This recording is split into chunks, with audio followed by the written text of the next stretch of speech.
দেখতে দেখতে আজ 14ই এপ্রিল শুরু হয়েছে পয়লা পার্বণ 12 তারিখ, আজ তার সমাপ্তি। এবং এই সমাপ্তির দিনে বাংলা ব্যান্ডের একটি প্রতিযোগিতার মধ্য দিয়ে এবং যারা আজকে সম্মানিত হবে তাদেরকে সম্মানিত করে আজকের এই অনুষ্ঠান কিছুক্ষণের মধ্যেই সমাপ্তি হতে চলেছে। কি বলবেন আজকের দিনটাকে? সবাইকে আমি শুভ নববর্ষের শুভেচ্ছা জানাতে চাই। যারা এখানে দেখবেন, যারা ওপার বাংলায় দেখবেন, সবার কাছেই আমাদের আজকে শুভ নববর্ষ। বছরটা ভালো কাটুক, সবার ভালো কাটুক। পয়লা পার্বণের মঞ্চ থেকে সেই বার্তাটাই আমি দিতে চাই। বিগত 3 দিন আমরা যে প্রচেষ্টাটা করেছি সেটা খুবই মানে কি বলবো, মানুষ খুবই ভালোবেসেছে, মানুষ এসেছে, আজকেও আসবে। আমি আশা করছি আরও লোক আসবে মাঠে, তারা এই মুহূর্তগুলোকে ঘুরে নিয়ে যাবে সারা বছরের জন্য। এবং সবশেষে আবারও বলি, সবাই ভালো থাকুন, সুস্থ থাকুন, আনন্দে কাটুন। পয়লা পার্বণ আবার ফিরে আসবে। আগামী দিনে কি পরিকল্পনা আছে?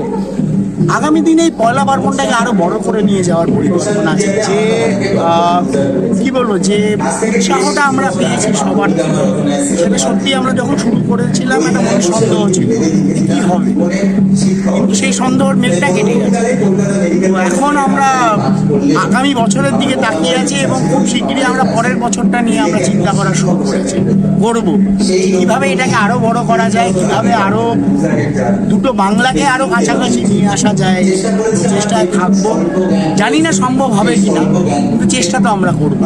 পয়লা পার্বণ, আজ পয়লা বৈশাখ আর পয়লা পার্বণ দুটোকে মিলিয়ে একটি শোভাযাত্রা সকালবেলা শুরু হয়েছিল এবং শোভাযাত্রায় অগণিত মানুষ রাস্তায় দাঁড়িয়ে শোভাযাত্রা উপভোগ করেছেন। তাদেরকে কি বার্তা দেবেন? আমি আবারও বলছি, আজকের মানুষের এই যে শোভাযাত্রাটা যারা এসছেন, তারা স্বতঃস্ফূর্তভাবে এই উৎসবটাকে, বাঙালির দ্বিতীয় বৃহৎ উৎসবটাকে পালন করবেন বলেই এসছেন এবং আমরা তাদের কাছে কৃতজ্ঞ। এবং এত সুন্দর একটা শোভাযাত্রা আজকে হয়েছে, আমরাও নিজেরা ভাবতে পারিনি যখন আমরা নিজেরা পরিকল্পনা করেছি। সব মিলিয়েই ভালো এবং আরও চাই যাতে আগামী বছর আমরা ফিরে আসি আরও ভালো, আরও বড়, আরও উৎসাহ নিয়ে এবং এই বাঙালির শ্রেষ্ঠ একটা পার্বণকে এবং প্রথম পার্বণ যেটা পয়লা পার্বণ, সেটাকে আরও বড় করে নিয়ে যায়। অনেকে বয়স্ক মানুষেরা এই প্রচণ্ড গরমে আসতে পারেননি বা আসার মতো তাদের পরিস্থিতি নাই, সেই সকল মানুষদেরকে এই আজকে শুভ নববর্ষে কী বার্তা দেবেন? প্রথম কথা হচ্ছে যে সেটা দেখুন, বয়সের সাথে সাথে তো একটা ক্ষমতা কমে আসে। আমরা চাইবো তারা আসুন, যদি তারা এখানে আসেন তাদের জন্য বসার ব্যবস্থা আলাদা করে করা আছে। তারা যদি না আসেন, তবু আসতে না পারে, আমরা জানবো যে তারা আমাদের সাথে আছেন, নিশ্চয়ই আছেন, না হলে এটা এত সুন্দরভাবে হতো না।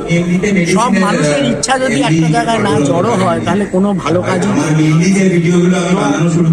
এটাই একটা বার্তা। সবাই সুস্থ থাকুন, বয়স যদি হয়ে থাকে নিজের খেয়াল রাখুন এবং আপনাদের অভিজ্ঞতাটা আমাদের চলার মাঠেও হয়ে দাঁড়াবে। আপনাদের গাইডেন্সটা আমাদের খুব দরকার।